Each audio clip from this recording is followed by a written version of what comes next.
Hello everyone, I'm doctor Mohal Banker from Bankers Vasco hospital અને આજે આપણે વાત કરવા જઈ રહ્યા છીએ કે ઘૂંટણમાં દુખાવો કેમ થાય છે. સો ઘૂંટણમાં દુખાવો થવાના ઘણા બધા કારણો છે અને અમુક કોમન કારણો વિશે ચર્ચા કરીએ તો સૌથી કોમન કારણ છે આર્થરાઇટિસ, આને કારણે ઘૂંટણમાં દુખાવો થતો હોય છે. આર્થરાઇટિસ પણ બે ત્રણ ટાઈપના હોય છે. One is a common entity is called ઓસ્ટિયો arthritis કે જે વેર એન્ડ ટેરને કારણે જેમ ઉંમર થાય આપણા ઘૂંટણ પર આપણે લોડ આપીએ અને એને કારણે જે અંદર ગાદીમાં જે ઘસારો થાય એને કારણે જે વાની પ્રોસેસ ડેવલપ થાય તો that is called ઓસ્ટિયો arthritis. Second જે વા છે એ ઘણા બધા જુદી ટાઈપના વાઓ છે, જેમ કે ઓટોઇમ્યુન ડિઝીઝને કારણે થતો હોય, રૂમેટિક આર્થરાઇટિસ જેને કહેવાય છે. Third thing diffuse systemic disease હોય, જેમ કે ડાયાબિટીસ, થાઇરોઇડ, એમાં પણ આ ટાઈપની વાની પ્રોસેસ એક્ટિવેટ થાય છે. So there are different reasons for this arthritis. પણ એમાં સૌથી કોમન જે ઓસ્ટિયો આર્થરાઇટિસ અને પછી સેકન્ડ નંબર પર આવે છે જે ડિઝીઝને પછી થતો હોય, ડાયાબિટીસ, થાઇરોઇડ પછી થતો હોય. એના પછીનું સેકન્ડ કોમન કારણ છે કે injury.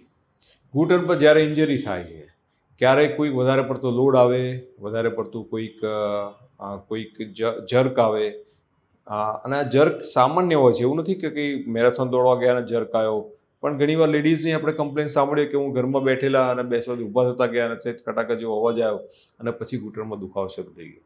So minor day to day એક્ટિવિટીમાં પણ જે અમુક જર્ક આવતા હોય એ પણ અમુક ઉંમર પછી એ ઘૂંટણમાં આવી રીતે ઇન્જરી ડેવલપ કરે છે અને એને કારણે પણ પેશન્ટને પેઇન થતા હોય. So arthritis and injury, these are the two most common causes for the knee joint pain. So હવે બેન્કર્સ વાસ્કો હોસ્પિટલમાં અમે એક જાપાનીઝ ટ્રીટમેન્ટ કરીએ છીએ, જેનિક્યુલર આર્ટરી એમ્બોલાઇઝેશન. અને આ જે જેનિક્યુલર આર્ટરી એમ્બોલાઇઝેશનમાં અમે કરીએ શું, જેમાં ઘૂંટણનો દુખાવો એ મટાડવા માટે અમે એની એન્જિયોગ્રાફી કરી અને વાની કે આર્થરાઇટિસની જગ્યા આઈડેન્ટિફાઈ કરીએ છીએ. તો ઇન્ટરેસ્ટિંગ ક્વેશ્ચન છે કે આ અમને ખબર કેવી રીતે પડે? ઘૂંટણનો સાંધો તો આટલો બધો મોટો છે, મલ્ટિપલ વેસલ્સ હોય, તો અમને ખબર કેવી રીતે પડે કે આ જગ્યા કલ્પ્રિટ છે, આ જગ્યા વાની પ્રોસેસ એક્ટિવેટેડ છે અને આ જગ્યા નોર્મલ છે.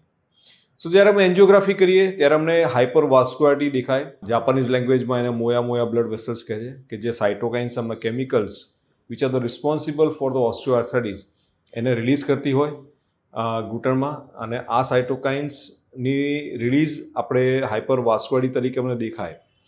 હવે જ્યારે તમે અહીંયા એન્જિયોગ્રાફીમાં જુઓ છો તો આ જગ્યાએ તમને જે એન્જિયોગ્રાફી કરતી વખતે તમને જે બ્લેક એરિયા જે દેખાય છે, these is the hyper vascular plus. So these is a culprit area કે જ્યાં વાની પ્રોસેસ એક્ટિવેટેડ છે, અને these called moya blood vessels. So આ મોયા બ્લડ વેસલ્સ એકવાર આઈડેન્ટિફાઈ કરીએ પછી એને સ્મોલ એમ્બોલાઇઝિંગ પાર્ટિકલ ઇન્જેક્ટ કરતા હોઈએ છીએ. આ પાર્ટિકલ્સ એ ઘૂંટણનો ઘસારો અટકાવે છે. સો વાના જે મેઇન કારણો છે એ કારણે જ્યારે ઇન્ફ્લેમેશન કે આર્થરાઇટિસ કે આપણી કોમન લેંગ્વેજમાં વાની પ્રોસેસ એક્ટિવેટ થાય છે, એ એક્ટિવેટેડ પ્રોસેસ આપણે આઈડેન્ટિફાઈ કરી શકીએ છીએ એન્જિયોગ્રાફી થ્રુ. અને એકવાર આઈડેન્ટિફાઈ કરીએ પછી એની ટ્રીટમેન્ટ આ જાપાનીઝ મેથડથી શક્ય છે. So thank you so much for joining me in this scientific video. કોઈ પણ question do ask me, I would be very happy to give you answer. Thank you.